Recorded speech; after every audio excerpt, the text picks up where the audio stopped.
हरियाणा के कैबिनेट मंत्री कंवरपाल गुर्जर हमारे साथ हैं, उनसे बात करते हैं कुछ सरकार की योजनाओं को लेकर के। सर, आपसे जानना चाहेंगे शिक्षा को बढ़ावा देने को लेकर के। अभी बजट सत्र चल रहा है, विधानसभा में भी एक प्रश्न आया था छात्रों को टैबलेट देने को लेकर के। उसको लेकर के सरकार की क्या योजना है और काफ़ी पहले ये घोषणा की गई थी, आखिर अभी तक ये अमली जामा क्यों नहीं बना? देखिए, ये निश्चित तौर से हमने बहुत पहले निर्णय ले लिया था कि हम बच्चों को टैबलेट देंगे। और अभी हमने निर्णय लिया कि 10वीं 11वीं 12वीं सारे बच्चों को देंगे। उसका टेंडर हो चुका है, ऑर्डर भी हो चुका है और 120 दिन के अंदर अंदर हम सभी बच्चों को 10वीं 11वीं 12वीं के सारे बच्चों को टैबलेट उपलब्ध करा देंगे। इसको लेकर के तमाम जो प्रक्रिया है, जो टेंडर है की प्रक्रिया हो या फिर किस तरीके से इसको सारा कुछ हमने पूरा कर लिया।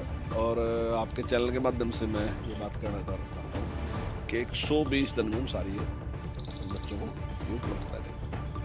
इसके अलावा आपके पास वन विभाग भी है, वन क्षेत्र के अंदर किसानों के साथ मिल करके किस तरीके की योजना है कि इसको और अधिक बढ़ाया जा सके? क्योंकि अपने आप में सबसे बड़ा जो चैलेंज है, प्रदूषण को देखते हुए भी अगर हम देखें तो हरियाणा जो है वो दिल्ली से सटा हुआ है। कई बार ऐसे विषय आते हैं, इसको लेकर के क्या विचार? देखिए, पहले हमने सबसे पहले साल जब सरकार बनी तो हमने फैसला किया था हम 1100 गाँव में जहाँ भी जगह खाली हो पेड़ लगाएंगे। और पिछले साल हमने निर्णय लिया था कि 2200 गाँव में लगाए थे। अब की बार पूरे हरियाणा में, यानी कि जितने गांव हैं सारे गांव में हम पूरा करने का प्रयास करेंगे कि सभी गांव में पेड़ लगाएं। जहां भी खाली ज़मीन है कोई भी, तो उसमें पेड़ लगाएंगे ताकि ग्रीनरी हमारी बढ़नी चाहिए। दूसरा हमने निर्णय लिया कि जो पंचायत हमें ज़मीन देगी तो हम उसमें बाग लगाएंगे। पेड़ तो हम पहले भी लगाते थे, लेकिन जो पेड़ जैसे सफेदा या पॉपुलर लगाते थे वो 7 साल के बाद या 8 साल के बाद कट जाते थे। परिस्थितियाँ वैसी की वैसी रहती थी, तो हमने कहा कि हम बाग लगाएंगे। बाग का ये है कि अगर हम एक बार लगाएंगे तो आने वाले 50-60 साल तक पूरी बड़ी रहेगी और पंचायत की आमदनी भी उससे बढ़ जाएगी। तो उसका हमने काम शुरू कर दिया। पिछली बार हमने उसमें लगाए, जहाँ जो पुराने पेड़ हैं उनकी पेंशन लगाने का काम किया, क्योंकि लोग उनसे लाभ नहीं होता था इसलिए उन्हें काट देते थे। तो हमने प्रति वर्ष उनका 2500 रुपये पेंशन हमने उनकी कर दी और जो शुरू हो जाएगी तो वो हमने काम कर दिया। पेंशन किसको मिलेगी? पेंशन जिसके भी खेत में पेड़ होगा तो पेंशन उसी व्यक्ति को मिलेगी।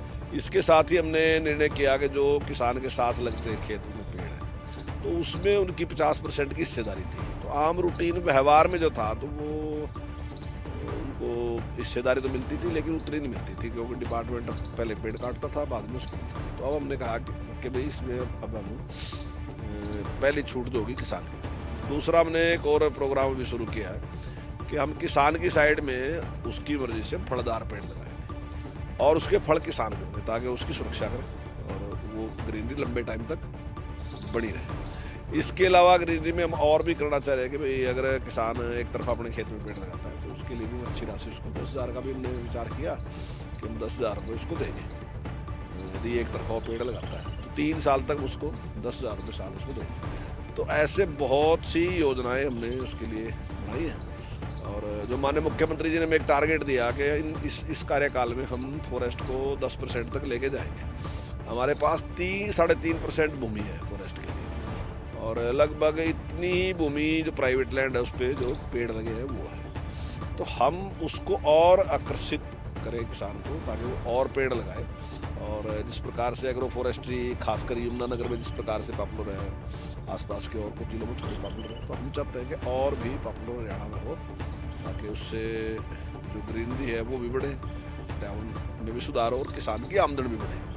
क्योंकि मैं समझता हूँ कि ये सारा कुछ तब होगा जब किसान की आमदनी बढ़ेगी। अगर फॉरेस्ट से एग्रो फॉरेस्ट्री से किसान की आमदनी नहीं बढ़ती तो फिर मैं समझता हूँ किसान बड़ा सहयोग नहीं देगा। तो हम चाहते हैं कि उसकी आमदनी भी बढ़े और पर्यावरण भी ठीक रहे।